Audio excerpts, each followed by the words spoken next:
Okay. Now, what is the agenda for the day? Let's go one by one. The first article for the day is about the headline, the flash floods in Uttarakhand. See, this is just the headline. I'm not going to discuss in detail. We will be discussing the context of this article a few days later, because there will definitely be one article, an editorial piece on what are flash floods, what is cloudburst, the importance of disaster management in very ecologically fragile regions like Himalayas, the importance of hazard zonation, and all the basics associated with disaster management. I will be discussing it in a separate article. In today's class, I am going to keep it very brief, because let's focus, there are not a lot of important articles, let's focus on the skill aspect, okay? Moving on.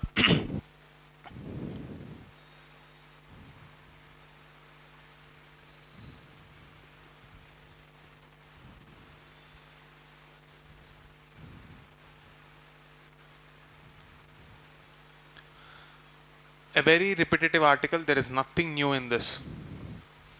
We have been repeating the same points over and over again, but I'll just sum it up so that you don't feel we are not covering this article. I will talk about the realities here.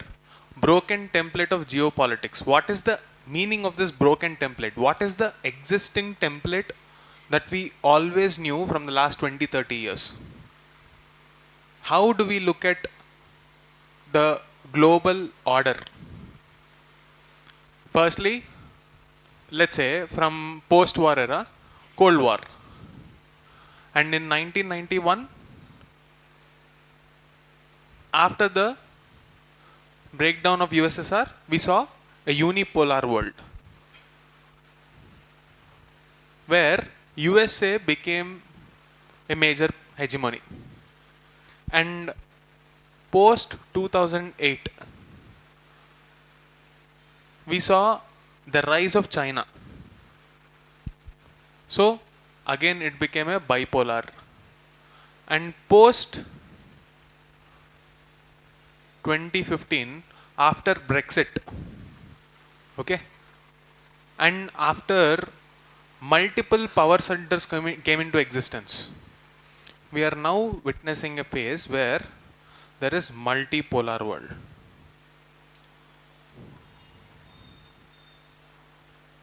What happens when multiple power centers coexist?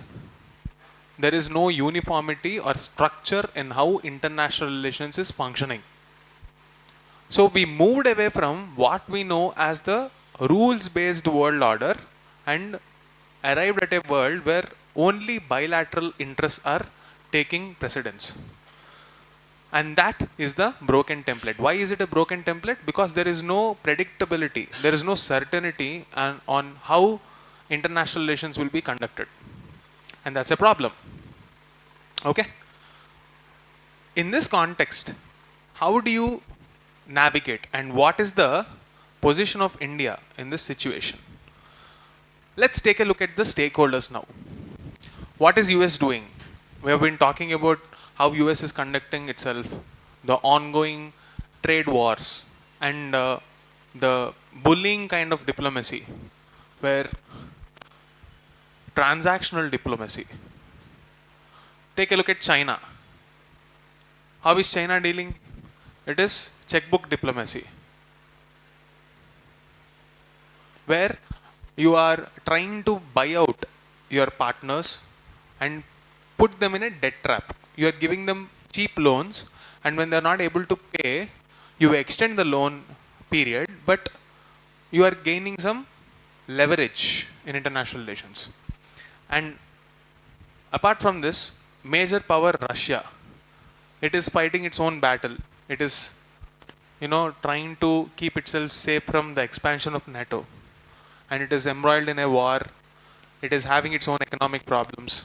EU is sanctioning them. US is sanctioning them. It is even pressurizing, these powers are even pressurizing India. And on the other hand, we see the possibility of a troika of Russia, China, India coming together. And yet, in reality, alternative pathways like China trying to be friends with Bangladesh and Pakistan is also a reality. Such a complex, broken template is what we are living in. In that broken template, what is India's role? India positions itself as the leader of the global south. So, what is India doing? India's strength. Global south leader. Second, cultural diplomacy.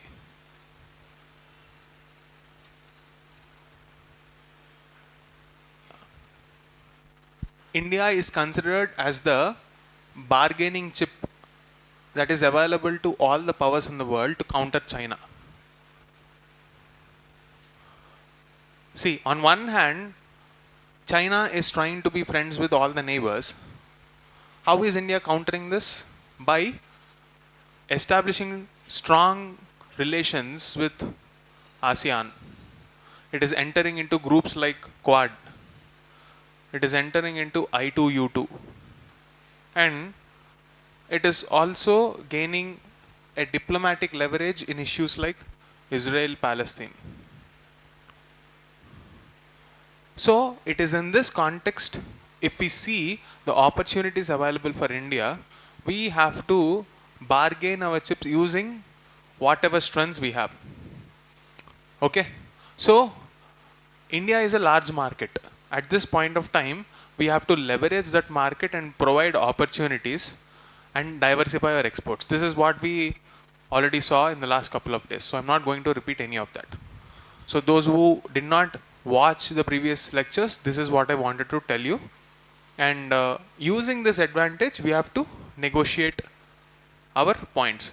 And going forward, if you take a look at this last paragraph, greater engagement with BRICS, Shanghai Cooperation, and we also have another multilateral organization called RCEP, which we denied joining.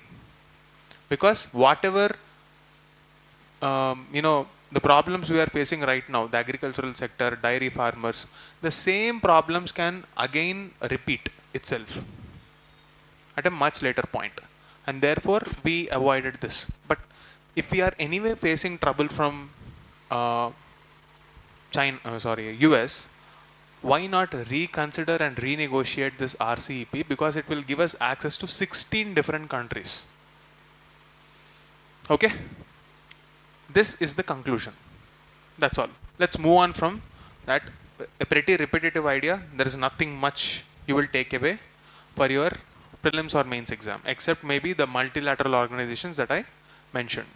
Now, the second article, the Technocratic Calculus of India's Welfare State. So, here we will be combining polity, governance, ethics and economics, and also science and technology. Same article from 5 different lenses. Okay? It is built up on already the things that we have discussed prior. Let me explain how. Now, again, same boring old topic. Anyway, I'll repeat. Social contract between an individual and the state. And it is the state's role to give welfare. Why? Let's say there is a section of society. This section is not really expecting anything from the government. They are the rich and the well-off. But this vulnerable section, okay, these folks require a lot of help. These vulnerable sections.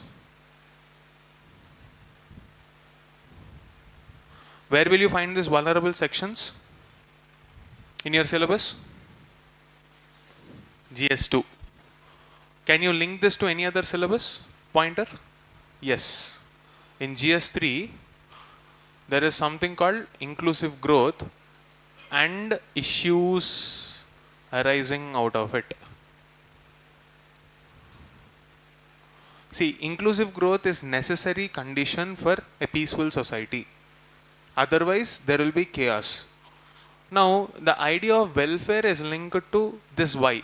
Why are we trying to give welfare? So that we re-establish the balance that was missing. Okay? It is in this context we will discuss this article. I hope everything is clear. I am not going to elaborate further. In a social contract between an individual and the state, it is the responsibility of the state to give welfare as well as rights. Okay? And of course, individuals should have their own duties. Now, why is this welfare needed? Because of concepts like inequality. If inequality is allowed to persist, it will create a very disturbed society, and therefore to avoid that disturbance, we are ensuring there is peace, and the activities that we carry out in the name of welfare will try to move towards that stability. And these vulnerable sections of GS2 and the topics therein, issues arising out of it. Issues arising out of it include poverty, unemployment, lack of social security, and finally exclusion and marginalization. These are concepts that you will see in GS1 Indian society. Okay? Clear everyone? This is how you have to try to interlink. The process flow is very important for you to learn how to interlink. Once this is clear, social contract, why welfare is necessary, to whom, how is it interlinked to inclusive growth, what will happen if inclusive growth is not there, the social consequences of it, how is it linked to GS1. This workflow is clear, right? Now let's look at what this article is saying.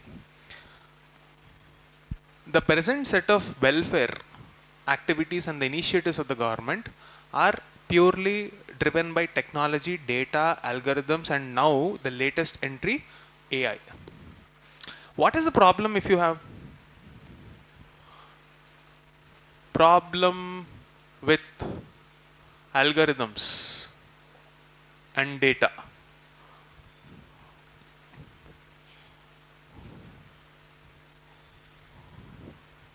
Can anyone tell me, when you reduce human beings to numbers, what will happen? There is one important same concept which is relevant in the article here, necropolitics. We will try to link this and that. This is a slightly extreme theory, not directly related to the idea of welfare, but in a conflict-ridden state. This whole idea of necropolitics and how political scientists view governance or the absence of it rather, and try to describe those situations, that is necropolitics. We'll talk about it.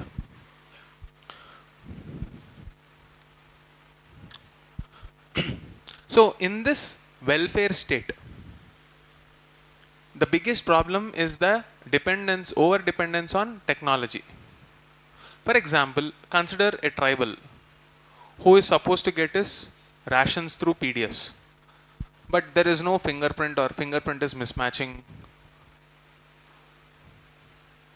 and that tribal is not getting access to rations, and that person is gone, died. Statistical entry will say one person passed away. But what about the so-called Gandhi's talisman, which is supposed to drive governance and the idea of welfare state? Even the last person who's living. Will you be okay if that person is you or your family member? Okay, now let's not hijack the argument here and say technology is bad. That is not the intent of this article. Technology is good for identification, but stopping there is bad. Dehumanizing the problems of very vulnerable sections by over dependence on data and trying to reduce everything to data is the problem. Why is that a problem? Let me tell you. See, any government, like I discussed previously also, the idea of democracy is dependent on perception. Perception is very important in democracy. Why is it important in democracy? Because that will win you elections. Now, let's say if the government announces that so and so number of beneficiaries got, let's say, for example, 100 members are identified in a constituency, and the government projects that from 30 people, the government is now reaching up to 70 people in the last 3 years. Okay? A welfare scheme which was supposed to reach to 100 people was actually reaching to 30 people. But now it is reaching 70 people. This is a statistical projection. Now when you say it is reaching to 70 people, is there an audit of the social impact of how it is transforming that life? You are sending money to that person, but is it yielding an outcome? See, the existence of a welfare scheme is not questioned. Is it reaching people or not is all you care about. But what is the outcome of that? You put in number of hours for studying. At the end of the day, you don't know what to take out of it. What is the point? Same case with governance. You are not tracking outcomes. And even if you are tracking, if there is an exclusion error, like the case we mentioned, the governments will be targeted vehemently on social media. So they suppress it by curbing dissent. And that makes democracy very fragile. See, slightest of the criticism, governments start getting insecure because of this focus on data. We come from this place to this place, that is not appreciated. If something goes wrong in the process, if data-driven targets are missing, that is criticized. Nobody is focused on the human element in the process of governance, and nobody is focused on the dignity aspect that should be factored in the outcomes of a welfare mechanism. So this is the ethical aspect of it. The recognition of human dignity is eroding when you reduce human beings to numbers and data. And that is a takeaway from this. And technocratic governance should not be the reason for whatever is happening. You should not blame technology for reducing people to numbers. Reduction of people to numbers is an activity of human decision. It is not the technology that is doing it for you. Technology is just a tool or an aid to reach the public. Nothing more than that. In fact, it is making the job of a bureaucrat easy. It should be adopted. But it should not drive decisions and reduce everything to algorithms and numbers. And that is the argument presented here. So what should we do? You are saying we should humanize. It's all wishful thinking. If you can't propose a mechanism on how we have to humanize, it is just wishful thinking. Even in mains answers, a lot of people will write, we have to make things better. I know we have to make things better. And that is exactly why you are supposed to be in bureaucracy. How? How are you going to make things better? Please tell me, educate me, enlighten me. unless you have an actionable agenda that will yield an outcome which is different and better than what we have now, what is the point of this entire governance mechanism? Right. So you establish the fact that reducing people to numbers is bad. We have to humanize it. How? The answer is democratic decentralization and putting decisions in the hands of the local population. But why? Why is it like this? Because if you allow the center to dictate the politics of Gram Sabha, your voice is too small or too, it's like a whisper when a loudspeaker is on. Neither do you have the capability to reach out to the masses, nor your voice will be taken seriously because it just doesn't concern you. Do you think a citizen in Hyderabad will waste his time to stand up for someone in a very remote village of Telangana? Absolutely not. Because everybody is busy with their own life. Who are the best people to take decisions? People at the grassroots levels. So if you give agency to people, use technology to reach out to that population and make things better. But don't decide for them. Rather, technology should be an aid to reach to that population and end that there itself. That's it. What should we do with that data? That's the power of Gram Sabhas and the decentralized democracy. What is absent right now is that collectivism. The rise of individualism, we have spoken about it. Cities are now becoming the centers of individuality. The more you think about individualism, the less is the electoral, participation. See, don't you see the paradox? Cities are rising in terms of income. This is yielding individualism, and individualism is breeding consumerism. And since you have a feeling that nothing will get better, I have to take care of myself and I don't care about others, you don't even come out and vote. So there is no participation.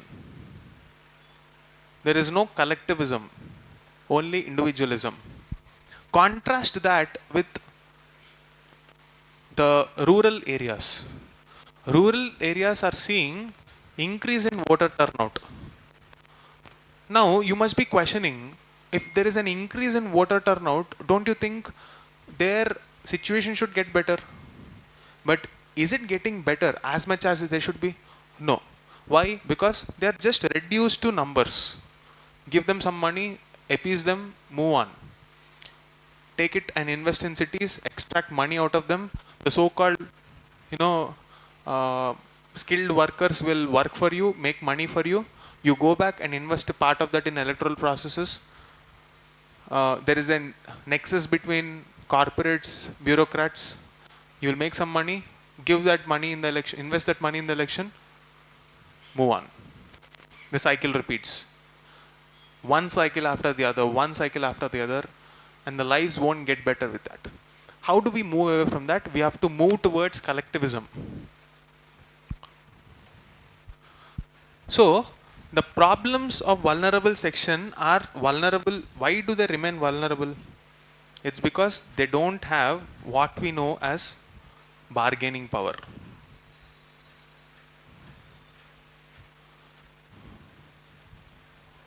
How will you get this bargaining power? When they come together. The strength of masses is in collectivism. What kind of institutional mechanisms will facilitate this collectivism? Can you tell me? Can you guess? Yes? Somebody? Civil society, yes, exactly. What else? Cooperatives, exactly. Self-help groups. Farmer produce organizations. Social enterprises. Okay? And these collective ideas, when you use the civil society, developmental sector, NGOs, in bridging the gap in governance. That is when you will stop, the reduction of human beings to numbers and technology as the sole driving force. Because there is an immense pressure both on the government as well as the executive, the bureaucrats, to show results. So there is this mission mode, they're continuously chasing result. If there is a problem, there is a pressure on the bureaucrat to close that issue somehow. What is the outcome? Nobody has the patience to know that. How to fix this? Collectivism. And what to do? What should be the strategy? Nobody should dictate it from the top. It should be the bottom-up approach. Because local issues, nobody else will know better than the local people.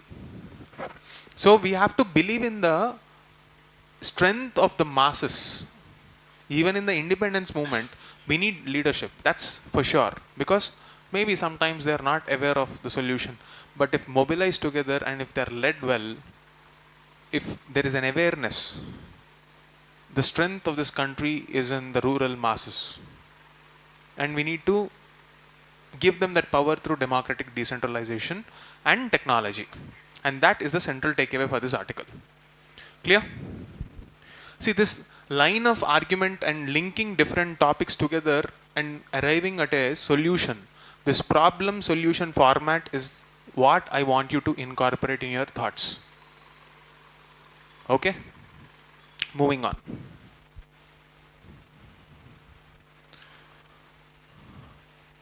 The most important topic for the day, money laundering and how it should be handled. It's a slightly technical topic, so please listen with patience. Okay? This is a standalone topic in your GS3 as a part of syllabus. So, if you listen to this lecture, most of your money laundering topic will be over. Don't just confine to this single discussion. We will go beyond that and close the topic of money laundering. Okay?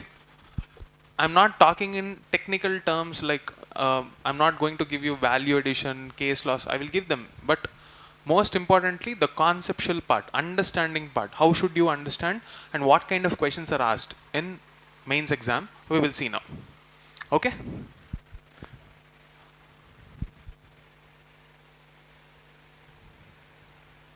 Now, money laundering.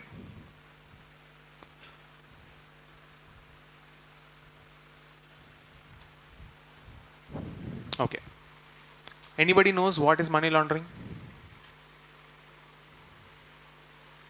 Okay. How many of you watched Shivaji movie Rajnikant? Done? Same thing. What happens in that movie is money laundering.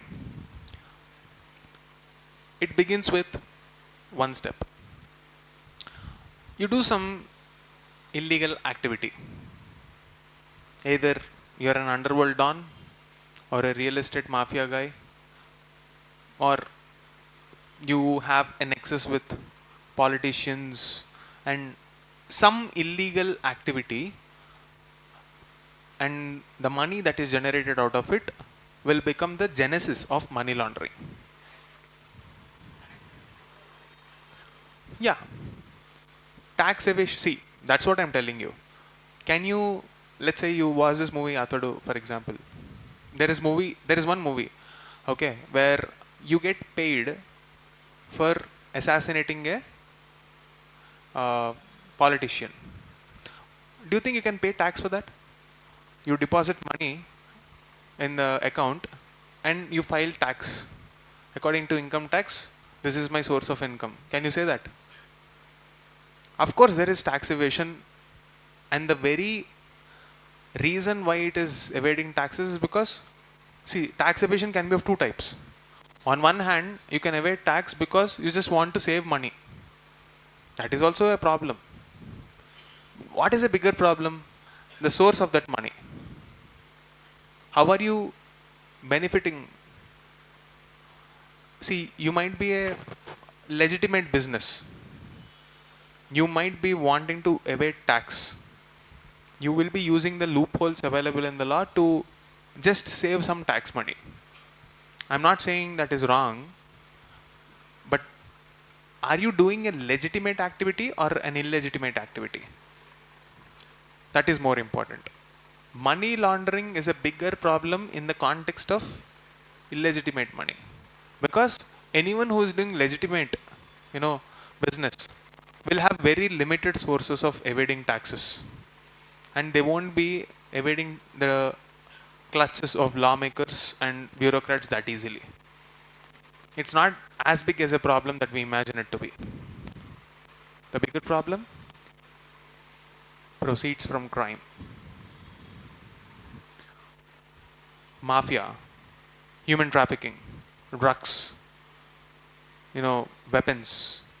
See, you just watch any Lokesh Kanagaraj movie, you will understand. Okay, that is the common theme. The Lokesh cinematic universe that we are talking about. Cooley is coming up, right? So I don't know if it is an extension of that, but all the movies, whether you're watching Vikram, you're watching Kaidi or anything, basically, it's about the proceeds of crime. Clear? The money that you get out of that, the intent there is to cover it up as something that we obtained from legal activities. How do they do that? There is a 3-step process, and let's understand that. See, step number 1 is that money usually is from proceeds of crime.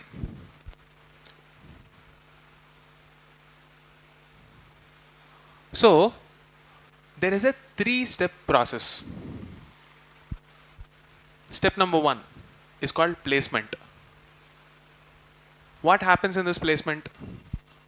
Let's say you take bank accounts of, let's say, 10 people. How many of you watched this movie Kubera? You watched. So let's say, for example, we'll use the example of movies so that you remember this content easier. If you haven't watched it, anyway, I'm going to tell you. Let's say you bring, it's not as easy as I'm saying, but just let's use it for our convenience. Let's say you bring some 10 beggars. Okay? And you open bank accounts for all of them. As per today's law, up to 12 lakhs of income is non-taxable. Or you don't have to pay any tax. You can file 0 tax returns. Okay? Now, let's combine both Mahesh Babu's Atadu and Kubera. So, Mahesh Babu got 1 crore for assassinating a politician. Now he wants to launder that money. He will, use Nagarjuna to deposit money in 10 accounts. The first thing is, he'll pay some money to Nagarjuna and get 10 people and make it all legitimate. So now, 12 into 8, 96 is sorted, rest 4 is for Nagarjuna to settle. So this 1 crore, which is an illegitimate money, is now placed into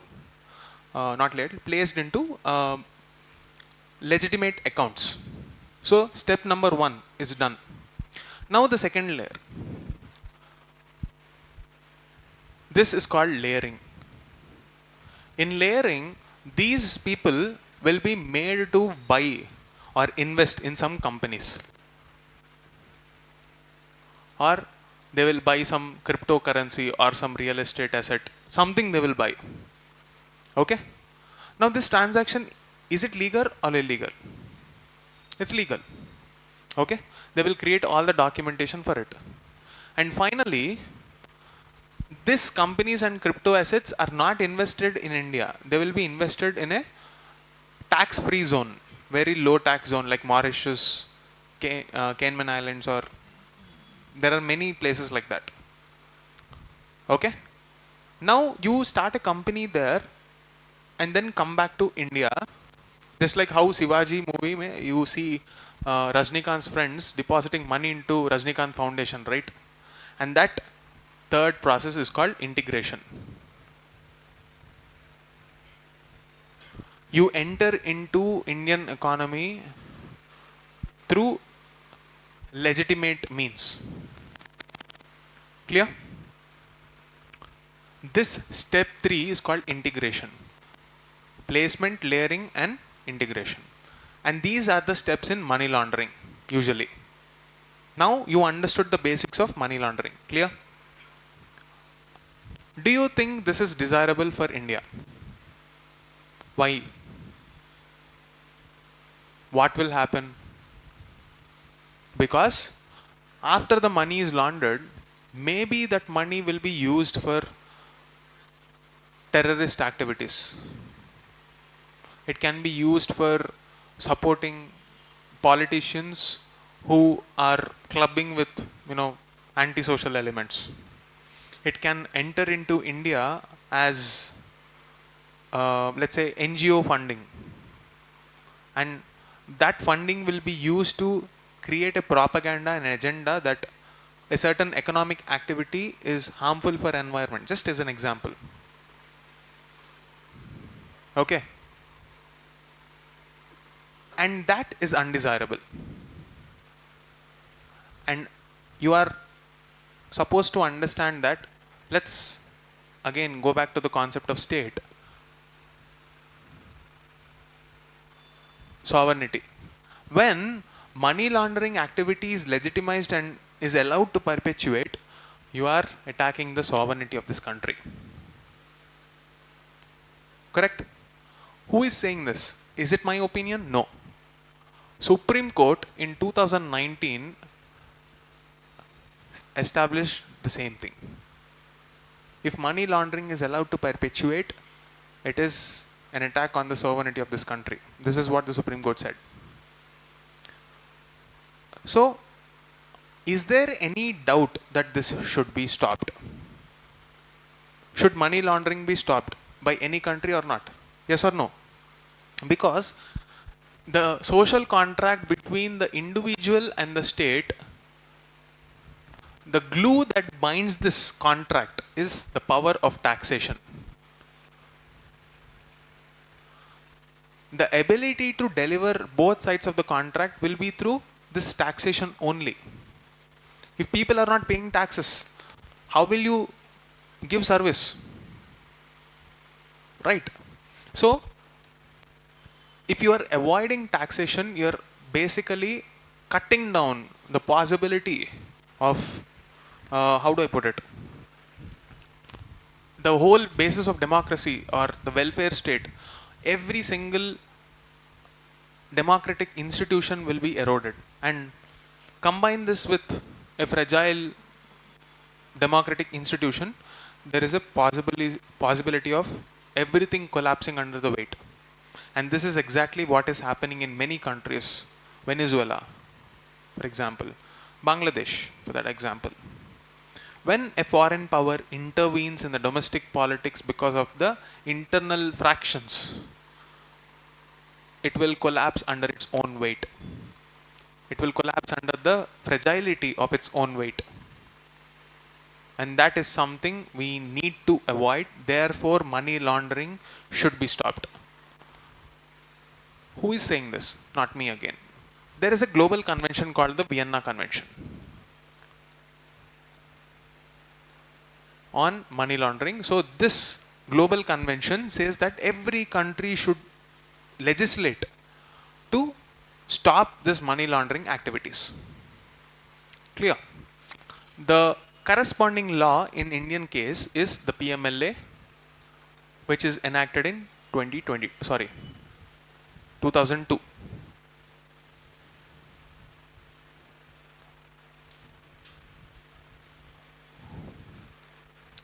Now, PMLA section 3, you will find the definition of money laundering in section 3 of Money Laundering Act.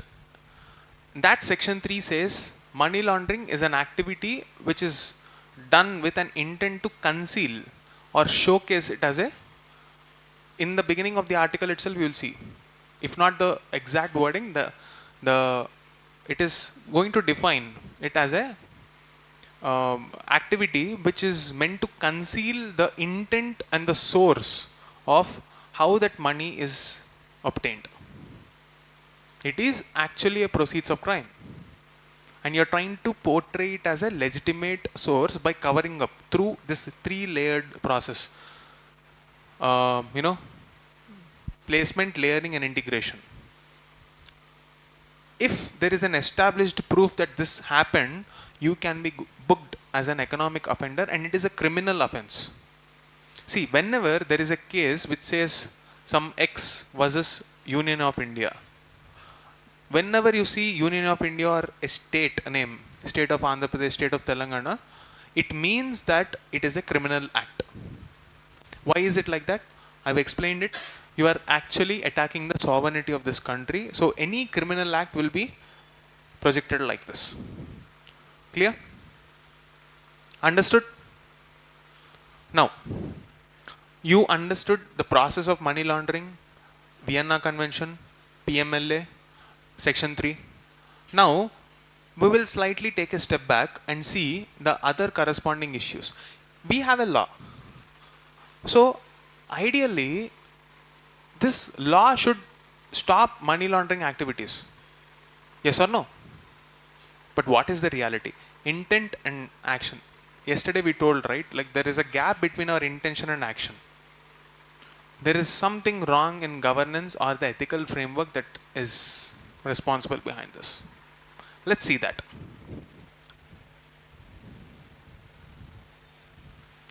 Now, according to the finance minister report or statement, his statement on the floor of the house, there are some 5,000 odd cases, 5,400. I don't see 5432 or something. See the number.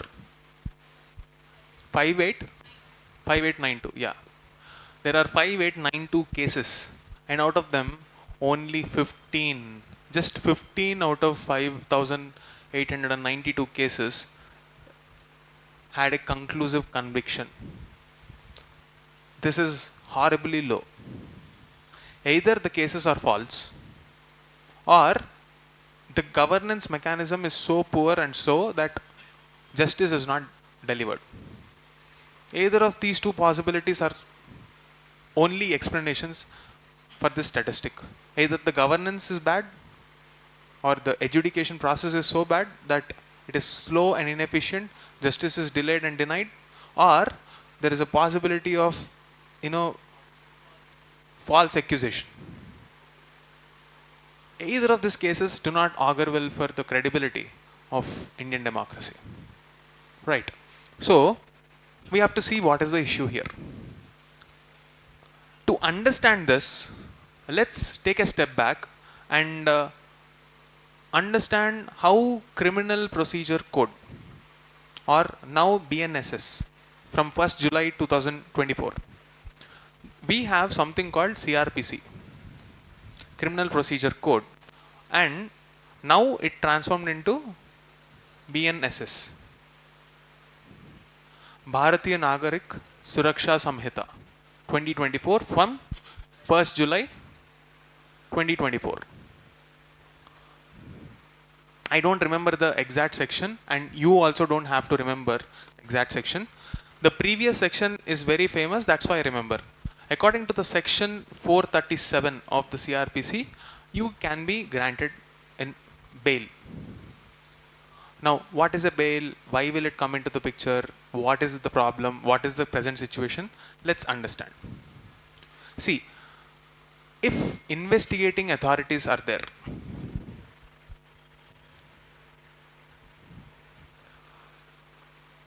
you have to understand that law and order is a state subject. So ideally, it should start with the police, right? So when it is starting with the police, what will happen? You go and file an FIR first. This is called the first information report, without which you cannot take an action. Then, if you take an action, produce the person in the court. Proceedings will happen, and finally there will be a charge sheet, and according to the charge sheet, action will be taken. This is the due process of law established by CRPC. The point of contention here is, since economic offences are transnational, across boundaries, Do you think a state government is good enough to handle such kind of crimes? So this is where the parliament decided to make PMLA and empowered a body called Enforcement Directorate.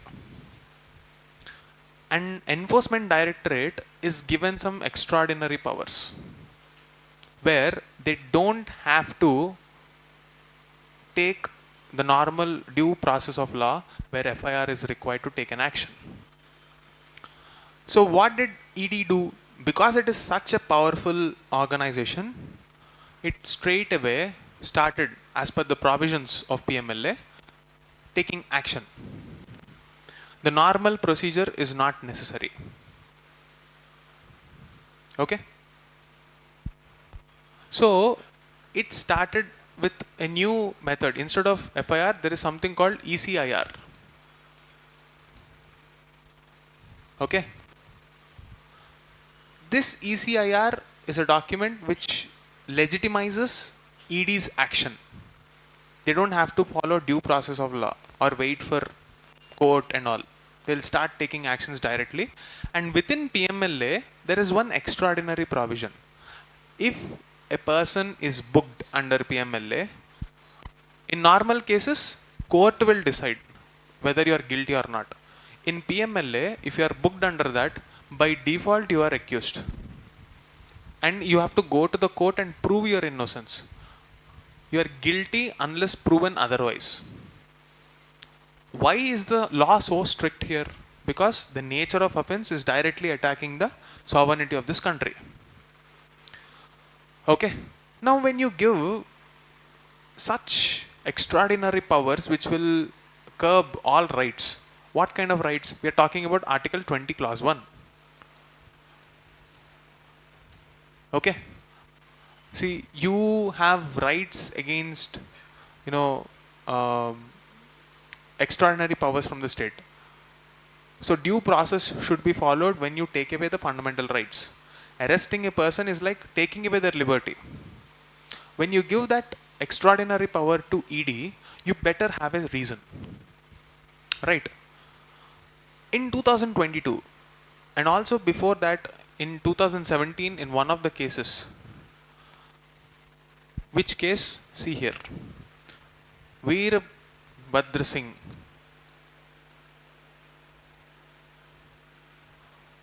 In Veerbhadra Singh case, no FIR is required to initiate proceedings under the Act.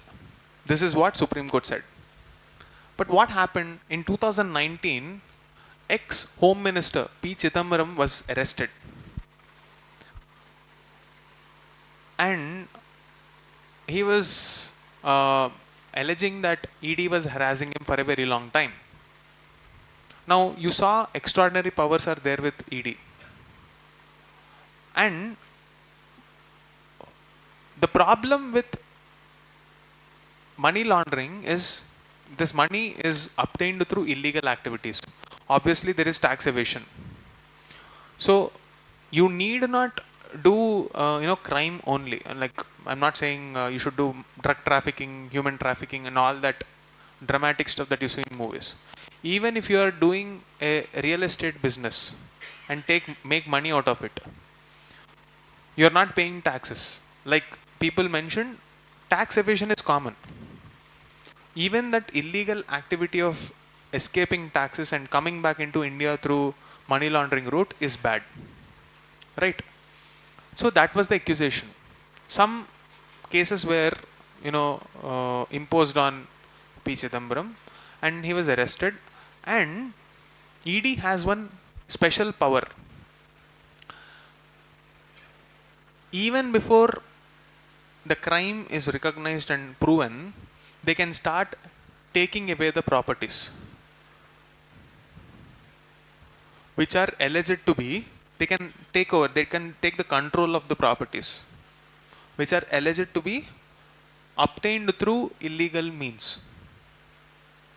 This provision is what was questioned in the 2022 case Vijay Chaudhary versus State of India, Union of India. Here, Supreme Court clarified two things. One, see, ED can initiate proceedings only if it is the so-called scheduled offense. What do you mean by this scheduled offense? See, PMLA will have one schedule. In that act, there is one schedule which will list down a set of offenses: drug trafficking, human trafficking, tax evasion. Many offenses like that are there. Terrorist money or something like that. If you are indulged in that fraud or that scam, and it is proven, only then Enforcement Directorate can initiate criminal proceedings against that person. But the second facet of that law is that you don't have to stop. ED need not stop to attach properties until the case is settled. They can take over that properties. This is because once the accused is having control over those properties, they can manipulate a lot of things. And it is because of this reason Supreme Court gave a clarification that okay, you need not impose cases against this person, criminal cases, and say extraordinary measures like putting that person in the jail, not giving him bail, no anticipatory bail. These are the kind of provisions that are there in PMLA. Please don't do that. That is what Supreme Court said. You are allowed to take over the properties which are alleged because it is fair. If things are proven that you are innocent, you will have that back. Okay? This is what the Supreme Court said. Now in this entire procedure, the problematic area is the low convictions, only 15. And this is because of lack of clarity on a lot of legal terms. After this 2022 case, the so-called scheduled offenses and the clarity that people obtained out of it is the basis of imposing a money laundering case, and after that it is much more clear. To how to resolve? Make sure that it is a scheduled offense, properly document and give ECIR, which is the necessary document, because in a lot of cases people are directly arrested without even giving that copy, because there is no mandate in the law that you should produce this ECIR. So fix some procedural issues like this and enforce special courts to take up these issues and close the cases quickly. This is what the article is about, and you will get question on this whole process. So all the necessary details we have covered, and that is what you need to know about money laundering. Attach it to this concept of money laundering, you will have one more topic: organized crime. I will briefly introduce organized crime and tell you where else you should prepare this. Today we did not have time for mains answer writing because we started explaining things a bit elaborately. In the next session, we will write that answer. Okay? Organized crime. When you are talking about organized crime, the biggest problem is this terror financing. The money that is obtained from all these illicit channels are used for terrorism. So, in some other class, we will see the institutional setup to handle this from global level, national level, and regional level. What is international relations perspective on this terrorism? How to deal with it? The institutions therein. Okay, so if anyone is interested to do their own work, I'll just give you a brief outline. OECD, FATF, No Money for Terror Finance conference that is held in India in 2022, and the Delhi Declaration. How is this related to UN Convention on Terrorism, Comprehensive Convention on Terrorism? This is what we'll be discussing in that class. Okay? That's it for now. Okay, one last thing I forgot to tell what this is about, right? See, necropolitics. See, this is important, very important article for political science students and also important for ethics. In political science, you will come across a political scientist Foucault. Okay, so there are two theories.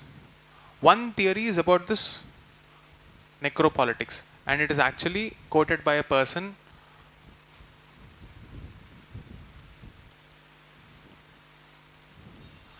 H.L. Bembe. No need to remember these names. Ignore if you are not a PSIR student.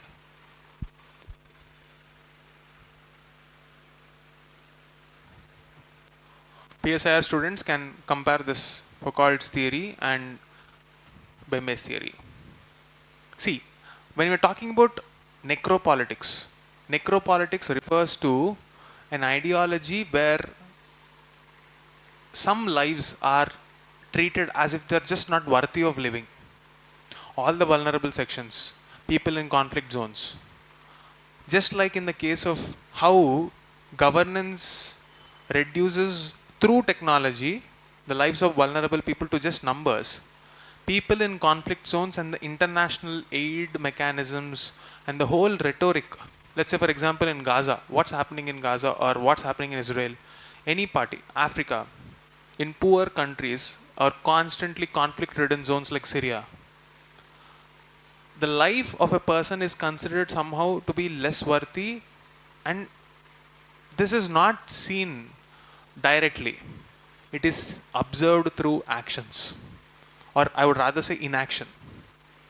There is a clear-cut inaction in the way governance institutions deal with the lives of these people as if they are not worthy of living. And that philosophy is called necropolitics. The attitude towards, you can use this necropolitics theory in GS4, in applied ethics. In that you have international relations. Under that you can, ethics in international relations, you will have aid. Aid as a tool for dealing with international relations. So in that, the attitude displayed by this aid agencies or international agencies is reflecting necropolitics, as opposed to Foucault's theory, which tries everything in its control to empower people. Let's say, for example, public investment in health, public investment in education. Okay? Biopolitics versus necropolitics. Two opposing theories. Okay? That is what you have to take away for GS4. And that's it for today. We will write the answer part in the next class. Okay? Thank you.